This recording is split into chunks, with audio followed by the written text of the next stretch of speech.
People think that Americans are dumb and also cocky, okay? And that's why I think a lot of people who leave the US say that they'll never move back. They experience a lot of privilege abroad. A lot of my generation, Gen Z, are not even thinking about having a family because we cannot afford it. There is something to be said about the diversity that exists in America that I think is its greatest strength and its greatest challenge.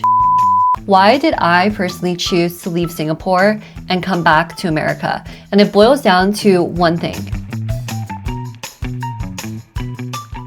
I moved from the US to Singapore about 2 years ago, and living abroad completely changed my view of the US. Quick background on myself, my name's Ernestine and I am Chinese American, and I was living in Singapore for about 2 years. If you guys have watched any of my previous videos, I've made a lot of videos on Singapore, but you'll notice that my background's a bit different, and that's because I ultimately decided recently to move back home to the San Francisco Bay Area. I'm going to explain why I decided to leave Singapore at the end of this video, so stick around if you want to hear about that. But first, I'm going to get into how my perspective on America changed after living abroad.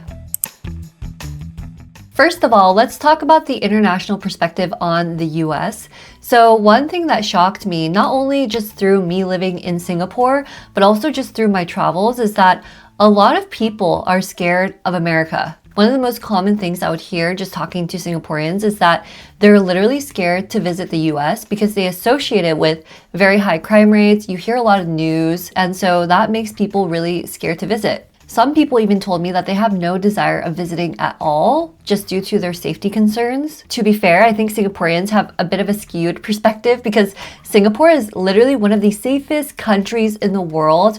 When I was living out there, I never felt any sort of anxiety or fear just walking around by myself, which I cannot say the same of living in San Francisco or any big city in the US, really. Another common perspective that I heard not only during my time in Singapore, but also just through my travels is people think that Americans are dumb and also cocky, okay? And honestly, I kind of agree with them. But after more thought, okay, realistically, I think Americans are not dumb, they're just very insular, right? Like our education system teaches us primarily about American history, politics, economics, all through an American lens. And we rarely learn about other countries. And this became really apparent because when I would have conversations with people abroad, it was interesting because they would know more about American politics, history, economics than even some Americans do. And if you flip that script and you ask any American around you if they know about the history, politics, economics of any other country in the world, chances are they don't. I think when you grow up in the US, you literally think that the US is the center of the universe when it's not, okay?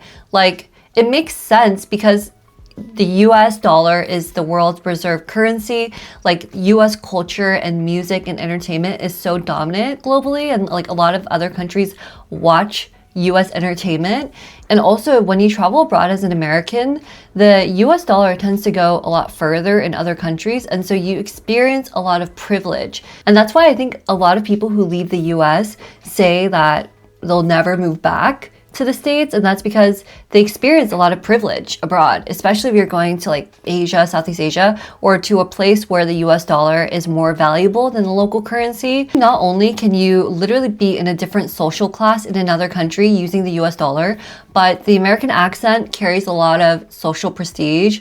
Also, having an American education is very powerful in other places in the world. And I think all of this feeds into this American hubris, this American ego that makes a lot of other people not like Americans, okay? So that was really interesting. So I think living abroad just forces you to realize that America is a big country and a big market, but it's still a bubble. And it's really important to kind of get out of that bubble if you have the ability to do so and to see how the other half lives. Another major realization that I had about the US is that life is really difficult in the US. Obviously, depending on who you are and the background you come from and all of that. It's a very capitalistic country. A lot of our industries and everything centers around money and making money. The education system is extremely expensive. A lot of people are in student debt for decades.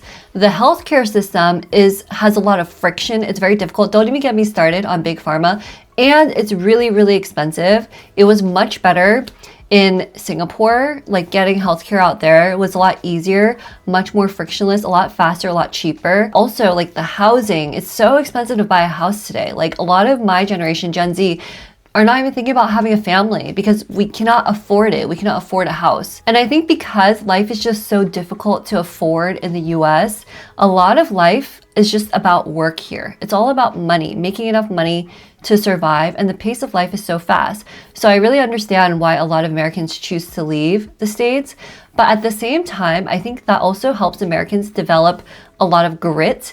The innovation in the US, the research, the science, all the work that comes out of the US is just world class. And I think it's because of this culture that we have in the States. Although there are a lot of issues with the US, I think one of the biggest things I realized after moving abroad is just how lucky I feel to have grown up in the US. I realized that a lot of my smartest friends from Singapore want or have moved to the US to work, study, build companies, and it's really in pursuit of this idea of the American dream. I think that people come to the US for a reason. My parents are immigrants. They came to the US in their teenage years and they were fleeing war-torn countries and poverty. Like they came to the US to create a better life. And I feel like the American dream is this idea that no matter what background you come from, you can become whoever you set your mind to becoming. That is the overall ethos. Now, a lot of people argue that the American dream is dead. I personally do not believe that. I think that life is really hard right now in the States, and also like with what's happening globally. Again, there's a lot of negative aspects about the US, and just overall life is expensive and difficult, and there's a lot of racism in this country. But at the same time, I do believe that the American dream is alive. There is something to be said about the diversity that exists in America that I think is its greatest strength and its greatest challenge. There are very little places in the world that attracts the diversity that America has. It's not just the diversity of skin color or ethnicity or background, it's also a diversity of ideas. Like if you think about it, people are coming from all walks of life and they all have different ideas about different things. And in the US, it's very common. There's this culture of having open debate, protest, and it's that friction that leads to the innovation that Silicon Valley in America has. Because if you've ever come to Silicon Valley or the Bay Area, you'll see just how diverse it is. People come from all over the world to work here. They bring their amazing ideas. People are intermingling and talking about their ideas, challenging each other's ideas, and then the byproduct is amazing ideas that change the world. And I think that that is what makes America so amazing, is its diversity. Okay, let's talk about a big cultural difference that I noticed, and that is the difference between individualism and collectivism. So in Singapore, there's this big norm and expectation around not inconveniencing others, whereas I noticed in the US, it's more individualist, it's more about not inconveniencing yourself, okay? Which in my opinion, leads to a lot of issues. For example, I think that the US has a big third space problem. There's just not enough focus on building community, which I think leads to a big loneliness issue, especially amongst the elderly population. This was completely different in Singapore. Like the elderly people in Singapore were thriving, and I would literally see them meeting up randomly on the streets, in public places, in Chinatown, like all over, and just hanging out, like playing mahjong or singing karaoke, and they just they had bustling social lives. You don't see that as much in the US, and I think that's largely due to the individualist culture that exists here. People don't want to inconvenience themselves in order to build friendships, but a lot of the times the price that you pay to build community is inconvenience. Okay, that leads me to the juicy part of this video, which is why did I personally choose to leave Singapore and come back to America? And it boils down to one thing, and that is The idea that Singapore is ultimate comfort, whereas America is ultimate freedom. And at the phase of life that I am in currently, I value freedom more. Singapore felt very comfortable to me. I feel like everything works the way it's supposed to there. It's super efficient, very safe, very clean. The food's amazing. The restaurant scene, everything was really, really great. But at the end of the day, I didn't feel challenged the way that I wanted to feel in this phase of life that I'm in right now. Like, it did not have the diversity, the grit, the type of culture that I was personally looking for. I think Singapore is a great place to go when you want to retire, or maybe if you've already established a career and you're looking to start a family. Like, it's super safe. As I mentioned, the education system is amazing and the infrastructure is perfect.